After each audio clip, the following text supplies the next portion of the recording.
Kenneth, this is Batman, calling from Wayne Manor. James wanted me to send you this shout-out. So this is just for you, Kenneth. I am vengeance. I am the night. I am Batman.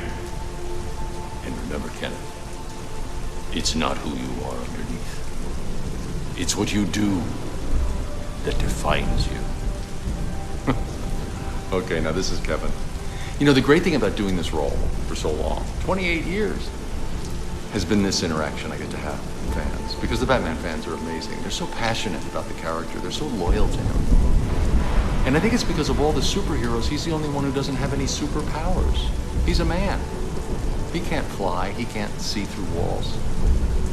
He only has his body and his mind to serve him on his mission. He's more of a detective. They call him the Great Detective. And his mission is to serve the community, to heal the world, to rid it of evil.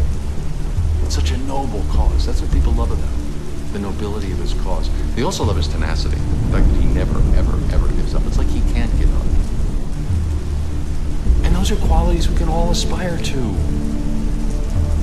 Because he's human. He doesn't have any superpowers he's relying on. He only has his physical strength and his mind, his intellect. And if he can do it, we can do it. Of course, he's a cartoon character. But those are noble goals. They're aspirational. That's what people love about it. We can all give to our communities. We can all look out for our family and our friends and our neighbors. We can all be tenacious in life and do the right thing. Those are wonderful goals. And it's more important now than ever to do that stuff. We're living through this horrible period right now. The lockdown and the virus, people have lost their jobs, their careers, their savings, their health, their lives. Some families have lost everything. I mean, it's devastating what people are living through. So it's more important now than ever to reach out to our friends and our family and reconnect with people. I know we have to be socially distant to be safe, and I'm all into that. But that doesn't mean socially unconnected or other ways of connecting.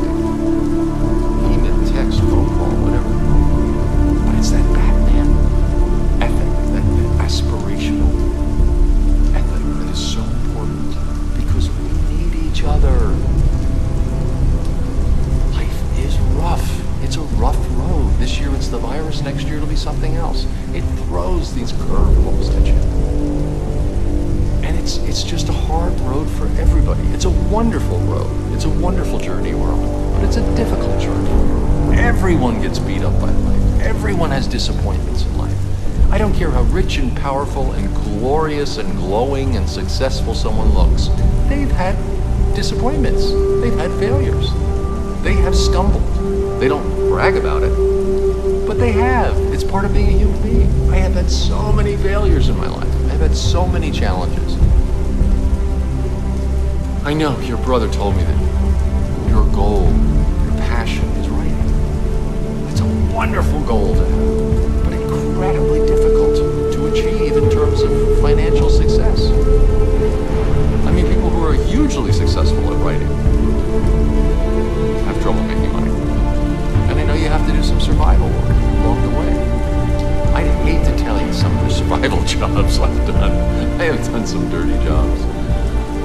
Other than waiting tables and working in kitchens. And, oh my God, at one point I was a mail boy for a mail service, and the mail room was underneath Grand Central. And I grew up around New York, I'm New York. It was like a cave under there. And I'd come out in the middle of the day with my mail cart to go around to the various offices in Midtown. It was like, I felt like a troll coming out from under a rock. Oh, the light's so bright. But I was all doing it for a goal. I needed to save money for Juilliard. I needed to support my acting habit.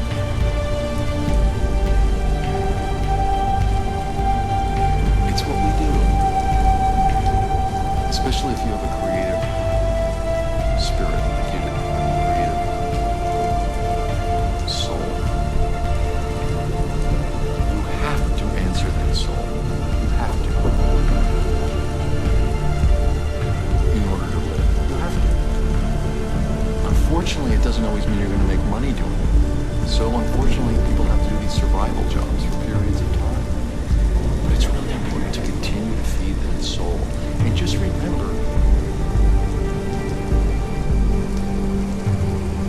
was T.S. Eliot, who was a clerk or something.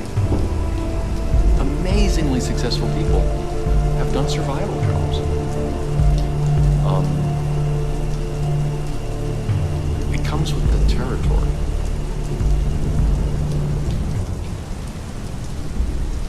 But you have to feed your creative soul. As a writer, I know every day you have to write. You know, writing is a lot like acting. It's a lot like acting. In acting, you're getting in touch with your inner core, who you are, your emotions, and you want to expose that soul. The better an actor you are, the more exposed you are to the audience. And they can't take their eyes off you. If you're being honest, they can't take their eyes off you. If you're lying, if you're acting, quote unquote, then they get bored by you. But if you're being sincere and open and honest and allowing them to see your soul and your heart, and the way you do it is by living it, well, writing's the same thing. When you really write from your heart, you're re-experiencing something from your life, if it's autobiographical. But even if you're doing something fictional or narrative,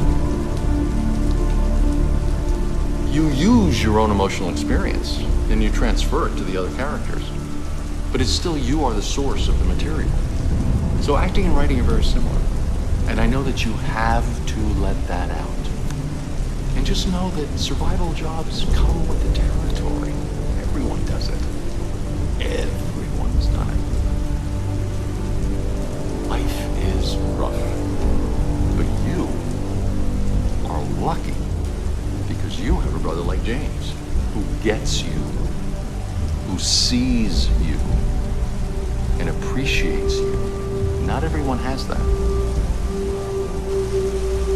Not everyone has that, believe me. I was very much alone on my road. My siblings didn't see me at all. They didn't get it, what I was doing. So hold on to James. That's priceless.